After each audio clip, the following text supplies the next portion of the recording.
요한일서 5장. 예수님께서 그리스도이심을 믿는 사람은 모두 하나님의 자녀입니다. 아버지를 사랑하는 사람은 또한 그분의 자녀들도 사랑합니다. 우리가 하나님의 자녀들을 사랑한다는 것을 언제 알 수 있습니까? 그것은 우리가 하나님을 사랑하고 하나님의 명령을 지킬 때에 알 수 있습니다.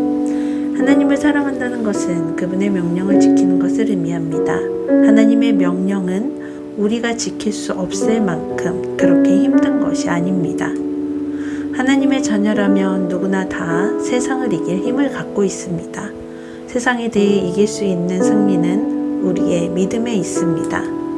그러므로 세상을 이길 수 있는 사람은 예수님께서 하나님의 아들이심을 믿는 사람인 것입니다. 예수 그리스도는 물과 피로 오신 분이십니다. 그분은 단지 물로만 오신 것이 아니라 물과 피로 오셨습니다. 그리고 성령께서 이것이 사실임을 말씀하시고 계십니다. 이것은 곧 진리입니다.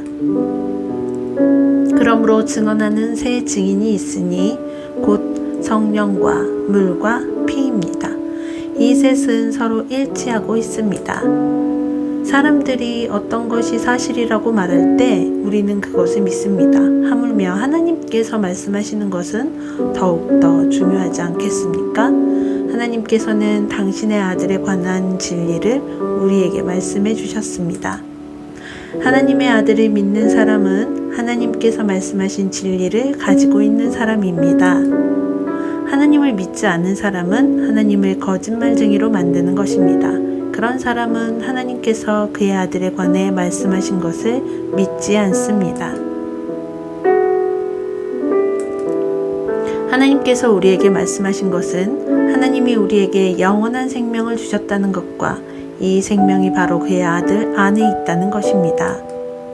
누구든지 아들을 믿는 사람은 이 생명을 가지게 됩니다. 그러나 하나님의 아들을 믿지 않는 사람에게는 생명이 없습니다. 나는 하나님의 아들을 믿는 여러분에게 이 편지를 씁니다. 내가 이렇게 편지를 쓰는 것은 이제 여러분에게 영원한 생명이 있음을 알리기 위해서입니다. 우리는 아무런 의심 없이 하나님께 나아올 수 있습니다. 이것은 우리가 하나님께 무엇인가를 구할 때, 그리고 이것이 우리를 향한 하나님의 뜻에 맞을 때 하나님께서 우리가 구하는 것이 깊은 관심을 가져주신다는 것을 뜻합니다. 하나님께서는 우리가 그분께 간구할 때마다 귀를 기울이고 계십니다.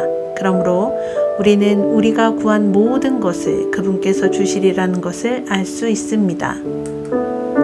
그리스도 안에서 어떤 형제가 죄 짓는 것을 보거든 그리고 그 죄가 영원한 죽음에 이르게 할 만한 죄가 아니라면 그 사람을 위해 기도해야 할 것입니다. 그러면 하나님께서 그 형제를 살려주실 것입니다. 나는 지금 영원한 죽음까지는 이르지 않을 그런 죄를 지은 사람들에 관해 이야기하는 것입니다. 죽을 만한 죄가 분명히 있습니다. 내가 말하는 것은 그런 죄를 위해서까지 기도하라는 것은 아닙니다. 잘못 행하는 것은 다 죄지만 영원한 죽음에 이르지 않는 죄도 있습니다. 하나님의 자녀가 된 사람은 계속해서 죄를 지을 수 없다는 것을 우리는 알고 있습니다. 하나님의 아들이 그를 지켜주심으로 악한 자도 그를 해칠 수 없습니다. 우리는 우리가 하나님께 속하였음을 분명히 알고 있지만 이 세상은 악한 자가 지배하고 있습니다. 하나님의 아들이 오셔서 우리에게 깨달을 수 있는 능력을 주셨기에 이제 우리는 진리이신 하나님을 알 수 있게 되었습니다. 우리의 생명은 참되신 하나님, 곧 그분의 아들 예수 그리스도 안에 있습니다. 그는 참 하나님이시며 영원한 생명이십니다. 그러므로 사랑하는 자녀 여러분, 여러분 자신을 우상으로부터 멀리하도록 지키십시오. 아멘.